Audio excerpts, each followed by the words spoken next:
Hey, everybody, we want to welcome you to another SYWAT. Raising an Archer. That's right. Welcome you to Raising an Archer. Good morning. I have Carrie Gearing here with me, and we are excited about being here. I haven't done this in a while since the rodeo. Yep. I think that was the last live coverage, and you were there with us. I think so. Yeah. I think so. We didn't do one at our last SYWAT just because it was right after rodeo, and it was just too much to get it set up. I've had a lot of people ask me, hey, are you guys going to do live coverage? You're going to do live coverage. And I was like, Carrie, can you help us out this weekend? And she said, heck yeah. So we're going to go ahead and do live coverage for this morning and this afternoon. This morning one's going to go super fast because we have just one line going. 1, 2, 3, 4, 5, 6. Yeah. If this is the first time you haven't missed anything 17. yet. I think 17, 18 archers. Yeah, you haven't missed anything yet. We have... they just did their official practice ins. Now they're going to go ahead and put their new targets up, and we're going to go right into scoring.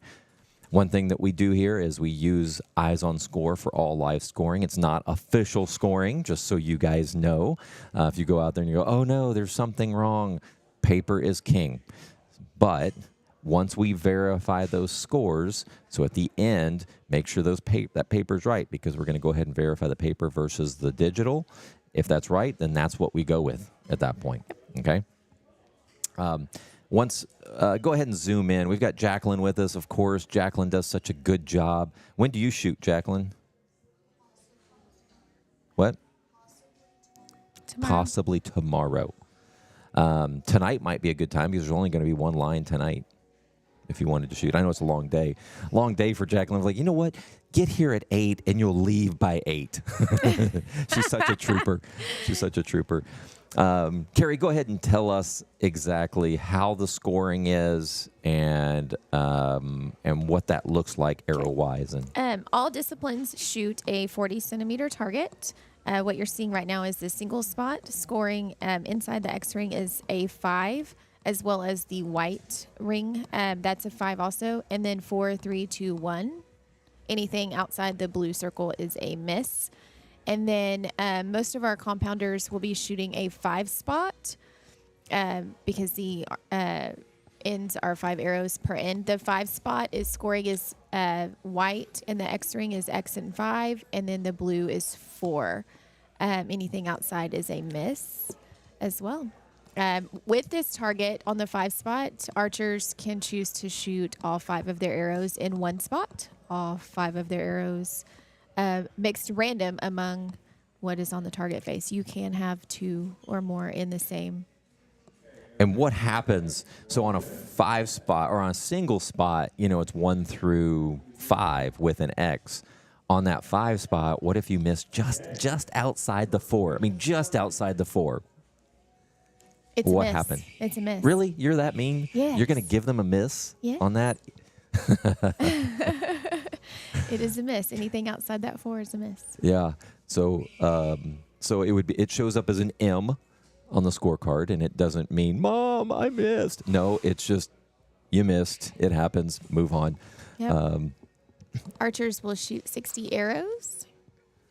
The one thing I've learned, which is interesting, and I don't know, Carrie, if you guys struggled with this, but going from a single spot to a 5 spot or a single spot to a 3 spot, did Connor have any struggles with that? I think he did a little bit. It was so long ago. It was so long ago, but my archers that I'm coaching now that are coming up into the sport, yes, they struggle with it. They're really excited. They want to shoot the 3 spot, and I've had some of them, can I shoot a 3 spot? I'm like, they all want to go to it. Sure, you can go shoot that, but I'm going to tell you right now, you're going to be very disappointed with your score.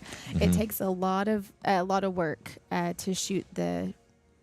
I don't even. So I guess it's just the way you're having to hold the bow, just that little bit of reposition every shot.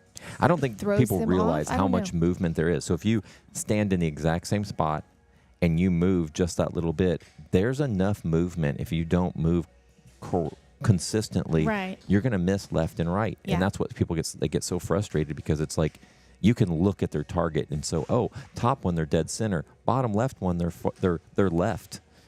Right one, they're right. They're like, how does that even happen? And it's because of that slight movement. Right. I think Connor was probably on the upwards close to 10 years old, if not 10 years old, when he was confident on the 3 spot or the 5, either one. I think there's something, and somebody will probably disagree with me, but I think there's something to do with the poundage. So if the arrow's moving really slow and everything's magnified. Right, if you've got the little arc, Yeah. like the barebow recurve archers, or even the lighter weight compounds, if they've got an arc, Yeah. that you have to account for, that makes a difference. It does. And Some people ask too on the, you see the round bales that lean backwards just a little bit. People are like, oh, that doesn't make a difference. Yes. it can. We found that it did in the lower draw weight bows, because It is arcing it's in. 6 inches. It's 6 inches from top to bottom. Yep. So, And also, I was talking to somebody the other day. He wasn't sure he completely agreed with me, but when you look at the geometry of you've got your 10 ring or your 9 ring, and the arrows coming in, it's actually oval shaping the center because of the trajectory that is coming in. So it actually makes it a smaller target to hit, in theory. right. So I don't know if there's anything to that or not, but I do know that it just seems like if it's coming in a big arc, indoor not as big deal as outdoor. Right. 50 meters, you're arcing in there like clout. It's Yeah. coming in, and it makes it tougher to hit the center. So this is the first scoring end. If you want to look at live scores, just go to eyesonscore.com. Go up to the top right. There are what do they call them? Burger, or the little hamburger. Yeah, a little hamburger. And click on that. Click on live scores, and then you'll be able to go and see this tournament. Just click on it. You'll be able to see live scores. Eyes on Score has really come on really, really strong, I think, in the last year. We're starting to see people all over the country use it. George Riles this weekend used it at his awesome. camp for his finals. So you could watch live the scores end by end and know where those kids, and they had 27 archers shooting this weekend. Oh, wow. In that tournament. He did something interesting for his shoot off. So it is a shoot up, but it is Swedish dot style. What is So that? Swedish dot game is if you have a 3 spot, so everybody shoots a 3 spot. The very first arrow is the bottom left, top one's number 2, bottom right is number 3. So you shoot the first, you shoot all 3 of your arrows, you walk down there. If I'm closest to the center, bottom left, I get 1 point. If you go up to the next one, if he's closest to the center, he gets 1 point.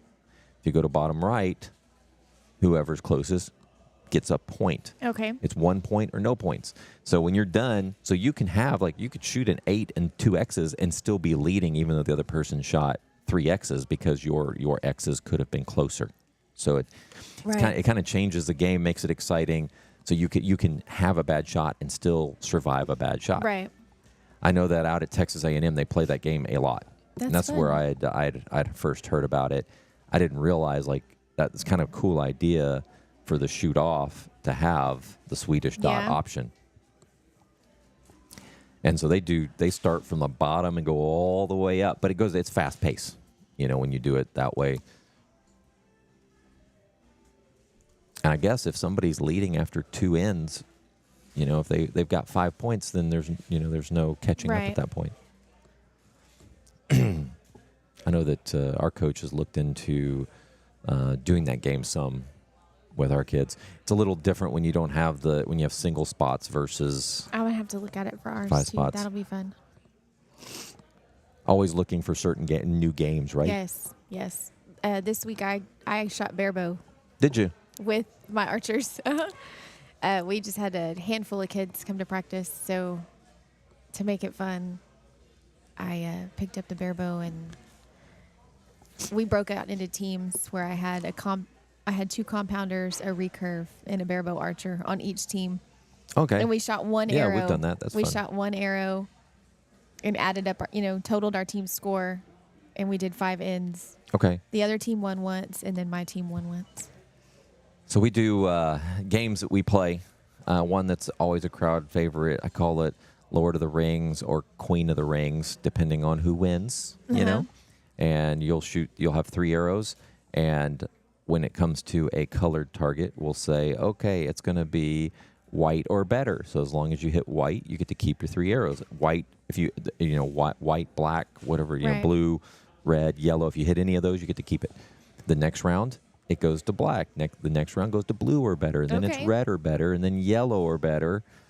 And then when you get to the 10, you're like 10 or better, which you can't do 10 or better, and they all scream every time. Right. You can't do better. And you lose an arrow. So if we got to a point where we said, okay, red or better, and somebody shoots 1 arrow into the blue, then that one goes in timeout, and they only get 2 arrows to shoot the next Okay. round with if they shot the 2 inside Right. the yellow or the blue or better. That's fun. I'll have to bring that one to practice. That one they love. Kids absolutely love that game because it gives everybody a chance. We've had kids that have lost 2 arrows right at the beginning and then end up winning the whole thing with 1 arrow. With 1 arrow. They just keep shooting that 1 arrow. They're a little more focused. They don't want to be knocked out, and it's a quick game. My kids thought I was the weakest link because I picked up the bare bow and I was all over, could not hit the paper. And they're like, "Oh no, I don't want Miss Carrie on our team." And then when we started scoring, I was red yellow, and they were like, "Oh, wait a minute, Carrie can shoot." Carrie And I'm can like, shoot. bare bow is not my specialty, so Mine either. it was fun to shoot it though. I've shot probably about 5 times over the Christmas holidays just to play around with it a little bit. Nice. My wife and daughter have really got it. My older daughter. We have 3 daughters. But my second daughter, the one that works up here, Molly, we got her into bare bow and my wife into bare bow, and they just love it. Like, they shot Vegas last year, had a blast. My daughter ended up, she started low in the 3rd day and ended up coming up into the top, ended up winning money. That's and awesome. So she was pretty pumped. I don't know. I think that for me, I haven't picked up my compound bow in a long time, and I hadn't shot it either. But just picking up that bare bow, it was fun. There was no pressure behind it. There was no, I need to hit the X. It was like, no, I'm just going to shoot these arrows and we're going to see what happens.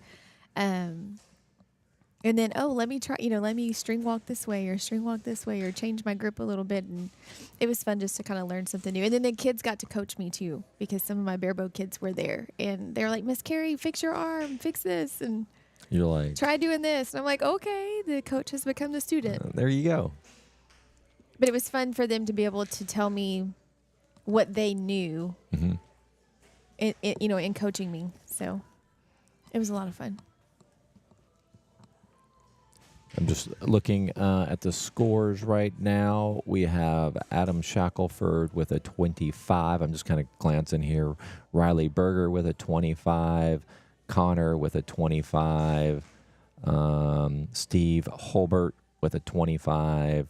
Jeremy with a 25. So there's several 25s out there right now. It looks like those everybody's. are all compound archers. Anna shot a 22 bare bow right out of the gates. That's pretty good.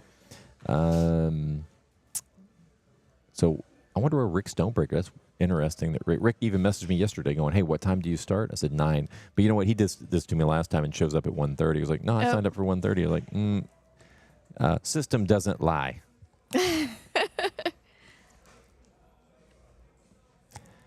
So what we'll do is that there's some archers out there that didn't show, so I'll have to clean that up a little bit. But we'll do that later. But we do want to thank everybody for joining. This feels good to be back. It does. Does it? How's it feel, Jack?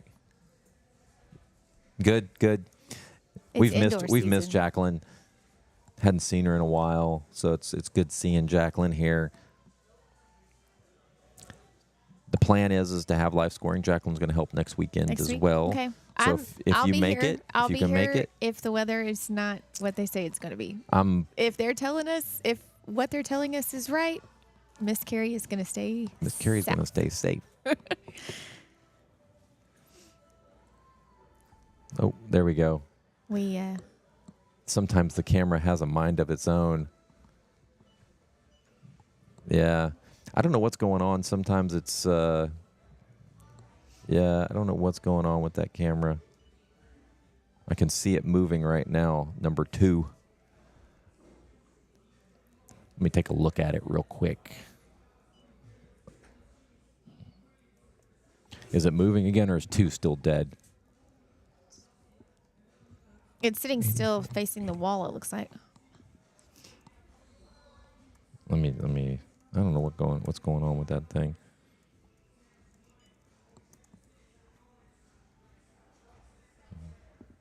Oh, it's back. I think there's something with the networking, like our cabling, probably, because all of a sudden it loses its mind for a second. But we're back. We're back.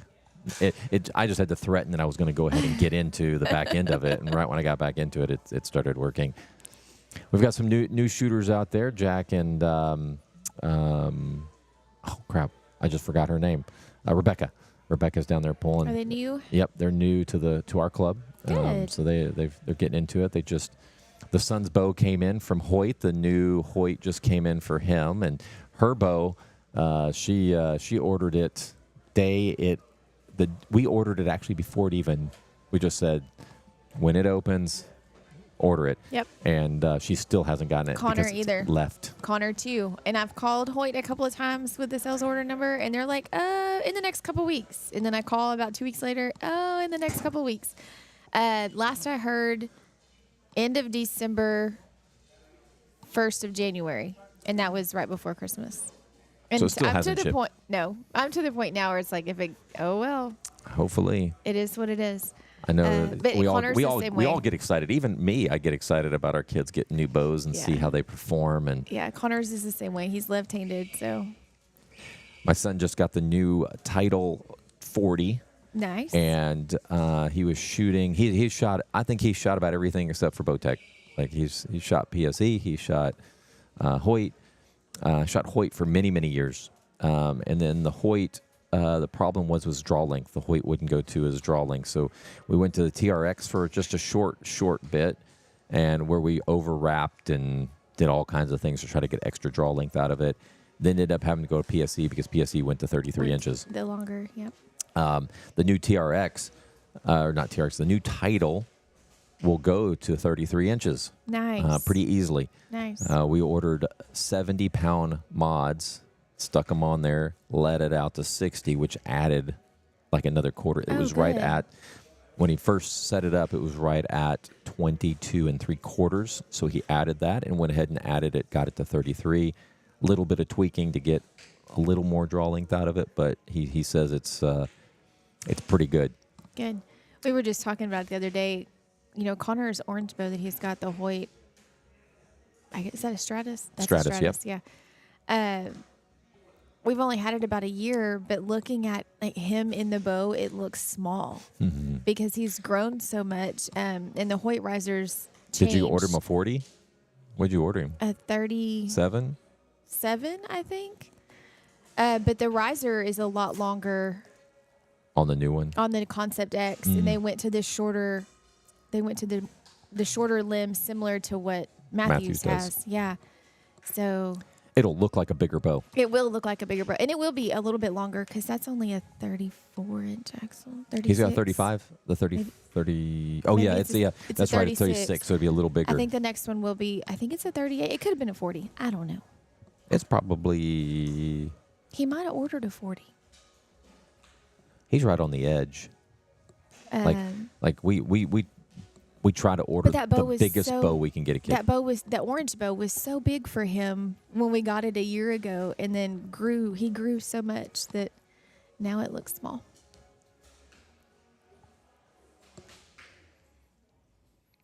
There's Callista. She ended up shooting at the rodeo. Came in. What was it? Not grand champion, but reserve champion.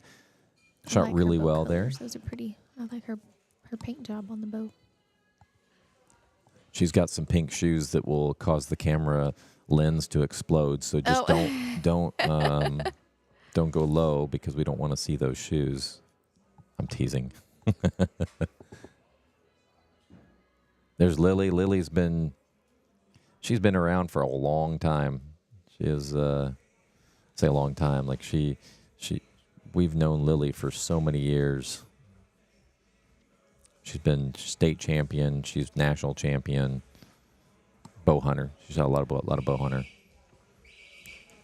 I'd like to see her get a 300 this weekend. That would be nice. We were just looking at little Riley. That's what her goal is too today. She's that last end, usually somewhere on the last end.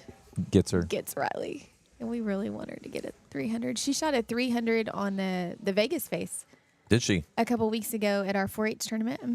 Very nice. I know, 10 yards. Yeah, I'd like to. Super. I'm sure she'll want one of our buckles. Yes, she's got it on her list today. I ordered too many buckles. Oh, probably not.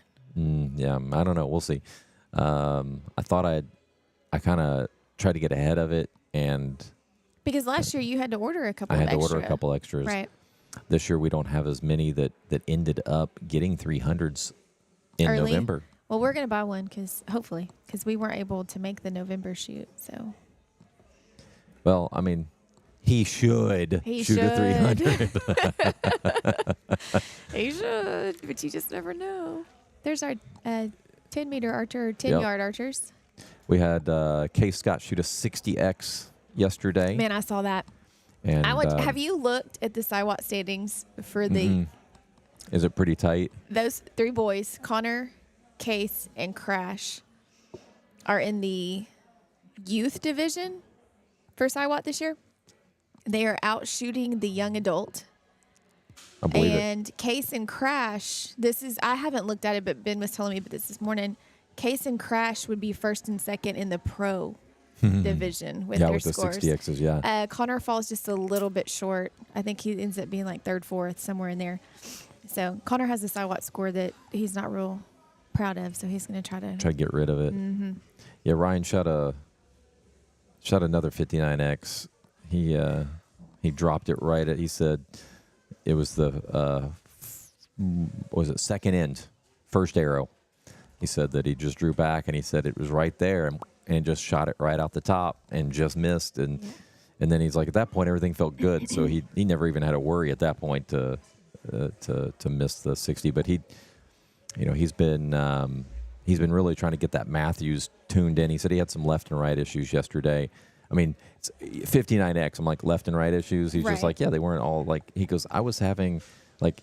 He shoots at a different level, which I think is really cool because he's shooting for inside outs. He's not shooting for X's. Right, he's not shooting for the lines. He's he doesn't. shooting. Yeah, he just wants to shoot inside X's. He wants 5 holes in his Yes. target repeatedly. And there's a reason. It's not because it looks so cool. It's because inside outs mean that he shot an inner X Right, on the 3 spot. on the 3 spot, and that's what he wants. He wants to keep his X count there up, and he's shooting 23s. So 23s make it. He said he would. Connor is too. Connor's shooting 23s. Yeah, also. he said that up to 27 is what's legal on the NFA. on the NFA target, which is what we're shooting today. I don't know if he's going to shoot 27s. He said that he would have shot the 60X if he had had a 27. 27. He said the 23. He said it literally just missed, but he says those 23s actually shoot better than his. He feels like he has tighter groups with his 23s. So We've played with some 26s before with Connor, and they just didn't tune to. They don't tune because it's his draw length, draw weight. Right. There's a lot to play into that. 26s are probably about the only thing that can tune for a kid that I think tunes well. 23s, you mean? Yeah, 26 is about the biggest arrow. Oh, yeah. 27s, they're just too stiff. Right. And so you got to have them super long. You got to put a lot of weight in them to try to break that spine down so that they'll. And I think those 26s that we had were super heavy on the front and even needed more. And I was like, that's ridiculous. Your arrow is just so slow getting there. So. Yeah, Ryan's shooting aluminums even at 60 pounds, 33 inches. The speed on his arrow is like 250. But he doesn't care about speed on indoor. We pulled his outdoor arrows out, and those things are shooting at like 290. And they're X10s Pro Tour, so they're heavy arrows. Not like indoor. Indoor's heavy. Right. Those are heavy arrows. But we're looking for, you're looking for forgiveness, and part of forgiveness is having a arrow that's spined right. I don't think people realize like, oh, as long as it's stiff, it works. Maybe for a hunter, but there's a level of forgiveness that our archers are looking for. Is like when I shoot a bad shot, and a bad shot is relative. Like my bad shot is not the bad shot as theirs is. Oh, it didn't quite break like they wanted it to break. Right. It's a feeling to a lot of our top archers. It's a feeling. They can look at you. It doesn't really matter where it hit on the target for them. It's what it felt like. Yes, and you want that thing to if it broke left side maybe just right outside the X, you want it to still hit the X. Right. You want it to be that forgiving. Right. And these kids and archers, they do get to that level. Yes. Where it is where it is a forgiving shot. And it does take some work. I don't think if you're watching this and you don't have a archer that performs at a high level, even with when you come to recurve, bare bow, like they do so much tuning to try to get everything Yes. right. Yeah. And I know. And you have to shoot good in order to tune it. Yep. I mean, it's a kind of like a double-edged sword. You can't just tune the bow Adam and then Shackelford. expect it to shoot for you. The archer has to be at the same Yep. the same level. Yeah. So it's kind of like with bear shaft tuning on a compound, that doesn't work for everybody. If you're not consistent, you can't. It's hard to bear Right. shaft. You got to have somebody that's consistent. Recurve, different. We did yesterday. My daughter and I'm learning recurve as we go, but she comes to me and she's like, I don't know what's going on, but the arrows are not grouping, and so I went in there, and sure enough, we forgot to tighten her plunger down. Her plunger had turned. Oh. And I didn't mark it. I just knew that it was not there. Right. And I felt like it was on the knob was on the other side. So we kind of moved it to see if we could get it. And so this afternoon when she gets here before the 1:30, we're going to go in there and make sure that everything's right and tighten it down. Yep. These bows take a beating. They do. Like I threw it in the car because we went out to shoot Griffin Archery last weekend. Hang out with our friends out there, Michelle and Jay, which they're good people. Such a good shop, good people.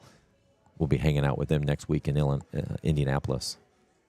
Oh, fun. We're going to the ATA show out there. Oh, I want to go.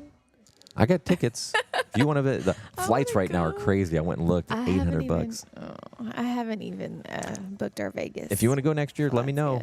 Good. I get some free tickets. That might be fun. I'll It talk is- to. it I'll is talk fun. to Ben. It is fun. We have a good time. This year's a little different because the ATA show asked me if I wanted to work it with them. Oh, cool. And so I'm actually, for 3 days, I'll have time to walk the show, but I'm certifying Botex because I'm I'm good. certified. I'm certified in certifying Botex. Botex. You know? Okay. So I'm a trainer. So so I'm going to go do that for a couple days with John Winker. If you know that name, he's one of the top bear bows in the country. John's a good guy. Fun guy to hang out with. So it's a continuing education class. Yep. That so the ATA, they can sign up for. they can through sign ATA. up for. Mm-hmm. It's not cheap. I think they pay $600 to get certified. So you Okay. you do an online course and you come in and you have to prove that you know what you're doing. Okay. And so it's just it's about a 4-hour practical is what it is. Okay. And just hand them a bow and hand them a set of strings and say swap them, fun. and they got to build out a complete bow, and at the very end they have to shoot a bullet hole with it. And if That's you shoot a bullet awesome. hole, then you pass? You passed. Okay. You're certified. That's cool. The only scary part is if you blow a bow up, you fail automatically. Which it happens. Which you would think that wouldn't happen, but it does happen. Is there an age? 18 older, 21 and older? I don't know. That's a good question. I don't know I'll on have that. to look. I'll have to look into it. I don't really handle that end. I'm just saying, hey, we need you here at this time. So I'm doing that. Just, I like to stay busy. I like to do that type of stuff. So it'll be. So y'all be in Indiana next weekend Yep. during. Yeah, we'll fly out on Tuesday, come back Friday. Okay. TSA States Saturday, Sunday. But I got a crowd that's going to a team of people that will make sure that happens. Everything will be good to go. One of our friends from Victoria, Jason, he's coming up to shoot this afternoon. He said that's interesting to hear Ryan can't get the 27s to shoot for him out of the Title 40. That's the reason I'm shooting 26s. I can't get the 27s to tune at my draw. So either. Let me tell you, he has not tested the 27s with his new title. Oh, okay. So that's he's always felt like his 23s are just so forgiving compared to his 27s. So Jason, right? Yeah. Jason, that's something that Ryan was going to test yesterday, just didn't have time beforehand. He was going to play with the 27 some and just didn't have enough time since I put him to work here at the shop. So he has to show up here. He gets here to the shop about 8 a.m. He practices for about 2 hours because his mother wants him home for dinner afterwards. So he'll work his 8 hours and then come home. But he's only doing that for a couple weeks for us while he's off from school. I was going to say, when school starts back up mid-January, right? Yep. So when he goes back to A&M, he'll, we'll have to have somebody else.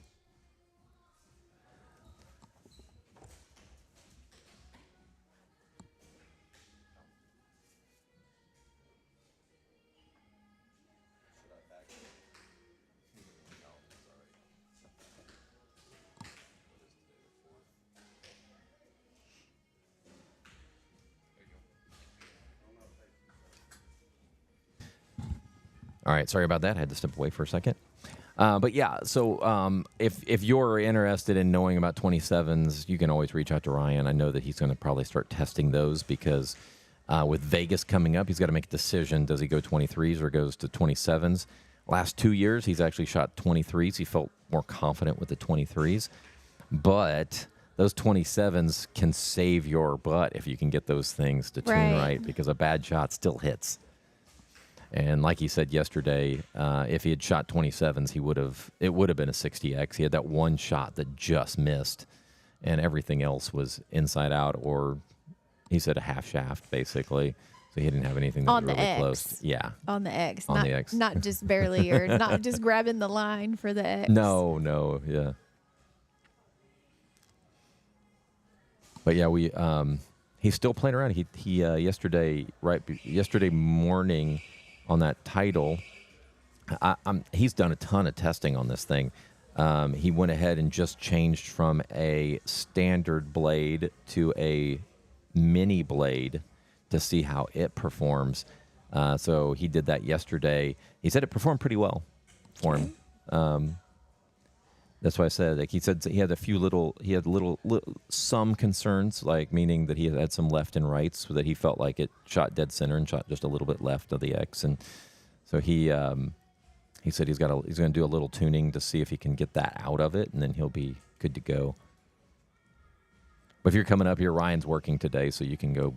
Oh, fun! You can go bend his ear. Yeah, Jason said he'll be here shortly. Right. He's driving. He was funny because he's like, "Hey, am I supposed to work tomorrow?" I'm like, "I don't know. I don't keep the schedule." You got to talk to your sister. Molly handles the schedule here. And he's like, "You know what? I'm coming because I want to get paid." We needed him anyways because... Zach is Zach gone? Zach's gone. So Zach Rebstock, which was one of our bow techs, and he came in third in Lancaster last year. Last year, right. And just a good kid. He's going back to school up in Colorado. So he left on Saturday, what is today? Saturday. He left this morning. He left this morning? Yep. Okay. So he left this morning, and he's heading up to Colorado. So he's up there for basically a year and a half, 2 years to finish school. As fun as it is to work at an archery shop, at some point, sometimes you have to grow up. You got to grow up, yeah. Not that Zach wasn't, but I'm not saying it's a bad job. I'm just saying there's it's like anything. If you do it long enough, it kind of, you got to keep it spicy. Right. And so when it comes to like the archery shop, for me, if I just showed up and bow-teched or just showed up and ordered, I would get bored. So I have to do stuff like this. I have to do, podcasting. I got to do other stuff to kind of keep me busy and interested. And that way I don't get stagnant. Yeah, Josh and Nora down there with their bare bow. Josh is the guy that looks like Andre the Giant. He's tall, like super tall, like 6'5". He's a big guy. But just such a good guy. They've been shooting for a couple years with us.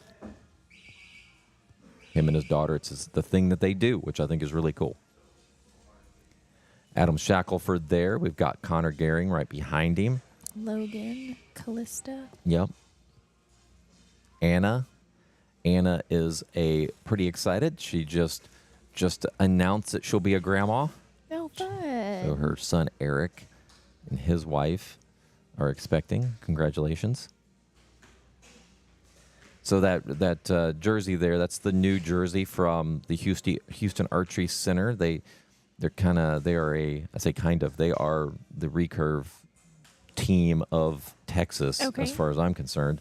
They've got some of the best coaches around, and just such a good group of a good team. Anna's one of the coaches. Anna comes to a lot of these events. You'll have she goes by Cindy, but her name's Johanna. She always signs up as Johanna. She made the USAT team. She's at all these events. I mean, even at JOAD Nationals, she doesn't have any kids. She shows up. She's there I say she has no kids. She has the archery kids. Right. So she's there for them, which I think is really cool. So I've got such a strong team. A lot of our archers shoot even for Texas Archery. A lot of our archers have coaches here. They have coaches elsewhere. Right. Several of our coaches are recurve, because we really have a small recurve team, so we don't really have a lot of expertise in Olympic recurve. So we send those kids over to the Houston Archery Center, and they're coached out of there. That's but awesome. still shoot for us. But still shoot for us. Yep. Somebody was asking me the other day, yesterday, so what does it look like if a archer wants to shoot for a different team but also shoot for our team? That's a good question. As someone that has a club that I feel like offers a lot, I don't have a problem with that. If you want to wear your other jersey and still be a part of our team, you can. But there's a caveat to that. There's a reason why you wear a Texas Archery jersey when you show up. It's because the other kids know, oh, you're part of us. Right. If you're wearing another jersey, I was trying to explain, if you're only going to show up with the other jersey, then that you're not getting the experience of being a part of a team. You know? And I know Connor shot out of Victoria. Yes. But you know what? And we tried to pull him in too. But once you get, it's just part of the. It's just that social piece of it. Right. That he shows up with the Texas Archery jersey like this. Guess what? All the other kids know. Oh, hey, he's one of us. Yeah. And they just pull him in. I don't think it's cliquey. It's not meaning to be cliquey. No. It's just it's like this is our group. Yeah. And They've welcomed Connor with open arms, and we appreciate it very much. That's what I've had some of our kids ask. Well, he shoots for both. Yes, he shoots for both. Even my daughter, she'll show up. Not here. I told her you can't do that at my shop. Not at your house. At tournaments, she'll wear both jerseys. Right. And you'll literally see a kid. Let's just say he makes top 3 at JOAD Nationals or somewhere there. You'll see him take a picture with the one jersey, and he'll put the other one over top and take a picture with it, so he has a picture of both jerseys, because they want to support both. Sometimes they wear one day or wear the one the next, and then. And like when we went to JOAD Nationals, it really kind of was cool because, we handled we're a compound heavy group, and so we had a group of people that were in the short distance. We had a group over in the compound area with tents and everything, and then the recurve area, the Houston Archery Center had their tents all piled together, and so we all hung out there. Right? Yeah. And so it's just we're all a big family. Yeah, we're all a big family. So we're and I have my friends on both sides, meaning like they it doesn't matter when you show up. We're all part of the same thing. And right. One thing I tell people is I really don't care what team you shoot for, as long as it's Texas. I want to see Texas on the podium. Yeah. Like I really don't care who you shoot for. I just want to see that Texas group up there, and we're starting to see that more and more. I love it. We are. We've got some top archers. Some of my kids from Victoria. Connor's been the only one from Victoria that's traveled outside of the immediate area, and I've got two of our kids from my program are going to Vegas this year for the first time. All right. And I'm super excited for that. I tell all of my kids all the time, go to Vegas. You've got, just go. Yes, I understand it's Vegas and it's big, but and they'll be welcome. Like we welcome everybody that comes to our big dinner on Wednesday night or Thursday night. Sorry, Thursday night. It's right beforehand. So we ran out of place last year. We had a reservation for almost 90. I know. We had like 80. I think it was 87 that we made a reservation for. They rented out a whole upstairs for us. That's cool. So we'll do the same again because I think it's important to be a part of a community. Yep. And so when these kids, even though like when we first came, we didn't know anybody. Our first time to Vegas, we knew absolutely nobody. I take that back. We knew one person that was shooting. And got to meet a few people, and every year now it's almost like a party. Like we showed up early to go to a wedding that was somebody from our group that was getting married that time during the right before the shoot. So we all went, had a great time. So it's they're already switching targets. Yeah, we're already halfway through. Less than an hour. Mm-hmm. Yeah, and we started 10 minutes late. 10 minutes late. Yep. I knew it was going to go by fast. So we'll have this will be easy. Let's see how everybody's doing. So remember, go to iZoneScore.com and you'll be able to see the live scores. You just have to click on that little burger or whatever. Hamburger in the top right. And again, we want to thank Jacqueline for coming up here bright and early and helping us out. She's the lady behind the camera that is zooming in on your archers and target faces as we're talking. Yep. So let's see. Just looking at the scores, we've got, let's see, I'm just going to look. Adam Shackelford is at 150. So with 22 so X's. Adam's one of the ones that's shooting for his 300 buckle. Good. And he's right there. He's right there. Riley. Berger. Yeah. Ooh, she's got 27 X's too, so she's shooting really well. Riley, Connor. At still clean at 150. We dropped one at 20. No, he dropped six X's so far. Oh boy. Steve's at 150. He's one of the ones trying to earn his buckle as well. Jeremy too. Let's see if there's anything else to note. Go back up. Anna's killing it with 134 barebow. Somebody was at go down a little bit. 170 is what I saw, but I bet it's your old eyes. It is. It was a 120. Yeah. It is my old eyes. Your old eyes. I was like, well, unless there was a 170 and they changed it. Yeah. Well, we're going to take a little break. We'll go ahead and put you on our weight screen, but we'll be back in probably about 5 or 10 minutes at the most. All right? Thanks, everybody. And the lights are out and you stumble in the dark. You kept pushing on, but then you went too far. When your ship has sailed and all your dreams are lost, everything is wrong, you feel like it's your fault. Just remember, I will be there for you, baby. Remember, there's nothing out there to get you, don't forget it. When life is lemons, just remember. Just remember. Just remember.